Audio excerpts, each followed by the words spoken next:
With Bitcoin, I treat it as an asset that is going to protect my long-term wealth. And that sounds crazy when it goes up and down like it does, right? And you've just gone through that full first cycle and you're like, oh. But what you'll find is the low is higher than the last time it hit the bottom. And then the next low will be higher and each high is higher. Oh, it's in an uptrend. So I just don't need to sweat about the ups and downs. What I should do is just accumulate every time it's in a down cycle. Why? Well, because the down cycle is signifying that economic contraction is happening and that the world is slowing down and money's being taken out of the system, quantitative tightening. Greetings and welcome to a fascinating journey into the realm of financial forecasting. We explore the thoughts of Real Vision's creative founder and CEO, Raoul Pal, in this unique presentation. Raoul Pal, a seasoned macro guru and former Goldman Sachs executive, unveils a financial strategy that he believes is akin to possessing a crystal ball for substantial wealth growth. Raoul's viewpoint is quite insightful in a time when fiat currencies are steadily declining. As the world's reserve currency, the US dollar has depreciated by an astounding 96% during the last century, losing 7% of its value on average per year. Raoul Pal highlights the concerning pattern of currency depreciation in the face of an unparalleled increase in national debt and debt interest, with the dollar being worth around 4 cents less than it did in the early 1900s. Experts, including renowned analysts like Lynn Alden, express alert about an impending crisis that may change the global currency landscape and make the currencies that we presently consider to be strong rather weak.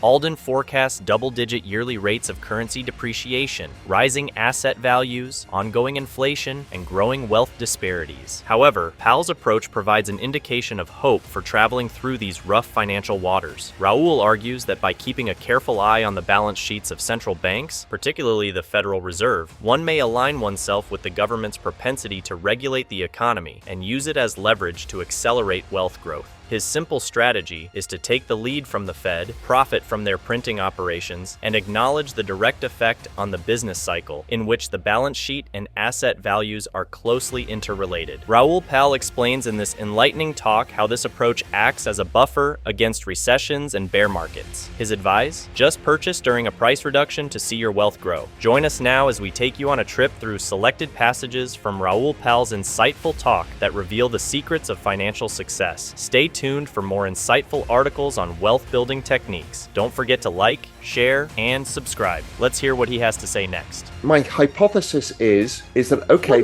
this is very observable. I think it's going to last, this relationship between assets and the central bank balance sheet because of the mechanism of debasement of currency. And I can forecast out what the business cycle looks like. And I also know the amount of interest payments that need to be made because they happened 3.5 years ago. And I can see how far the balance sheet's going to expand. So the balance sheet right now is $6.5 trillion. And it looks like it will get $7 trillion or so. And it looks like it will get to $12 to $14 trillion by the end of 2025. So that puts, and there's a number of other ways I've proven this out in this whole thing. And I'll send you the whole piece myself, because I've not really gone public with all of the whole thing of how it works. But in the end, that puts asset prices massively higher than here, hugely higher. So we're looking at more than a doubling of the NASDAQ from here. We're looking at another gigantic crypto run. That's into 2025. So we're seeing huge moves that just come from the debasement. And I've gone through in the Everything Code article that I wrote for Global Macro Investor, which is my kind of premium research service. In that, I've gone through various ways of proving this all out. So that's what I think I can do. But your observation, I think, is really important. Okay, when people, I mean, I've sent this to quite a few people, and obviously the subscribers of Global Macro Investor are kind of the world's most famous hedge fund managers, asset managers. And I think it really shocked people and resonated with people. They're like, oh my God, everything makes sense now. And so once you see it, it all makes sense. Now, as it becomes more public as a thesis, and Mike Howell at Cross Border Capital has been talking some elements of this, liquidity. You can see liquidity becoming part of the conversation on financial Twitter and stuff now. What I think we'll probably do is create boom bust cycles. Again, you can't have the bust cycle going below the level of central bank liquidity because optically they make it rise. This is what people don't yet understand. But of course, the stock market should go down 90%. Can't happen. Literally can't happen because of the debasement. It's a money illusion. But what I think we'll do is see, hey, off we go to the races. That's what happened in 2018. 19, early 20, we actually diverged from the central bank balance sheet massively, because people starting to figure out this game, which is the moment the Fed stop the tightening cycle, markets take off, because they know that the probability of more cowbell, more central bank printing of money, more interest rate cuts is coming. And so therefore we get boom bust cycles. So the boom times are too big and then you get a bust. And people know that from crypto as well. The long-term trend remains intact, but we keep getting these huge booms, collapse, boom, collapse, but the trend is still up. I think that's what we'll see. We'll be more like the crypto cycle, which is pretty much what we've just seen as well. We had a big collapse last year, and now we're straight back into the boom as we're starting to forecast this.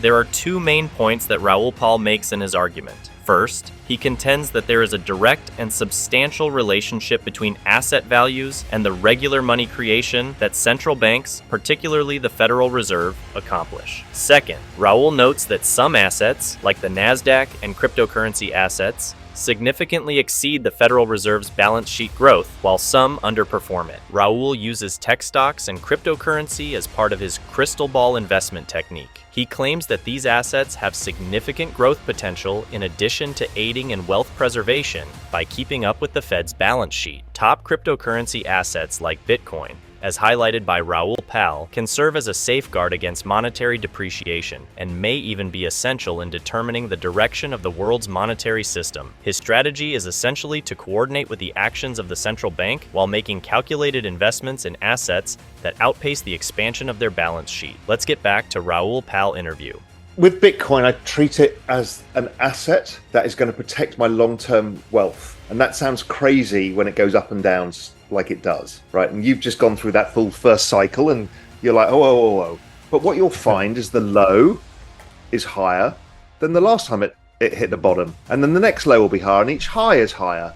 Oh, it's in an uptrend. So I just don't need to sweat about the ups and downs. What I should do is just accumulate every time it's in a down cycle. Why? Well, because the down cycle is signifying that economic contraction is happening and that the world is slowing down and money's being taken out of the system, quantitative tightening, which is the opposite process, and assets fall, and interest rates are going up, so your disposable income's going down because your wages aren't going up enough and interest rates have gone up more. So it's at that point, you know the outcome is if economic activity is going to slow down, the next year, in a year's time, they're going to be printing money or cutting rates because it's very cyclical for the phenomena of this rolling of this debt. So therefore you should be buying more at these points because then you've got the next upside cycle to come, which is what I've always said is it's the cyclical trend within a secular trend. So secular trend is something long-term trend driven by a large explainable factor. Bitcoin is an answer to the financial system, and over time the number of users and people who become aware of its superpower, the more people move across. That is a secular trend of adoption. That's really important. The cyclical trend, the cyclicality is the ebb and flow within it. So that's the boom bust of the economy. Not at a gigantic bust level, it's just a boom bust. Now, Bitcoin halving cycles correspond with all of this. Why? Is there some magic in that reduction of supply? Maybe. But Bitcoin came out exactly at the same time that all interest rates went to zero. They're all part of the same cycle. So every time we get into this economic cycle, it affects Bitcoin in the same way. But over the long run, the adoption, the secular cycle, means it outperforms everything. Because there's no secular adoption of the S&P 500. There's no secular adoption of General Electric. Or, that stuff's not really happening. Yes, there's an ongoing purchasing by 401ks, but that's really it. So that big mega trend is the observable trend that people can participate in, and it is going to more than offset what is going on with the debasement of currency. And that's to do with Metcalfe's law and the exponential trend of the adoption of a technological network or a technology itself. Great. So that's why Bitcoin charts over time just keep doing this. It's because it's exponential. The S&P 500 doesn't do that because it's not exponential, but the NASDAQ does. Most technologies do. And the reason why the NASDAQ keeps outperforming the S&P and keeps outperforming value stocks and makes people so angry is because it's all about the adoption of new technology. If you think about what's been driving the NASDAQ recently, it's the adoption of AI. Obviously, that's the fastest adoption of any technology in history. Crypto was the fastest beforehand, but this has eclipsed it. It's gone from, in 6 months, from basically 0 users to 100 million users in 6 months. We've never seen anything like it. Raoul Pal presents a convincing argument for Bitcoin, viewing it as a long-term safeguard for wealth. Raoul emphasizes Bitcoin's increasing trajectory despite the unpredictable price fluctuations. Every low in its price cycle, he observes, is greater than the preceding one, indicating an overall upward tendency. Pal views economic downturns as chances for acquisitions as quantitative easing by central banks is expected to follow. Raoul Pal makes a distinction between cyclical and secular tendencies. The acceptance of Bitcoin as a substitute for the established banking system is a secular trend. Economic cycles are a part of the cyclical tendency, and they have an immediate effect on the price of Bitcoin. The same forces that lead to low interest rates also impact larger economic cycles, which align with the cycles of Bitcoin halving.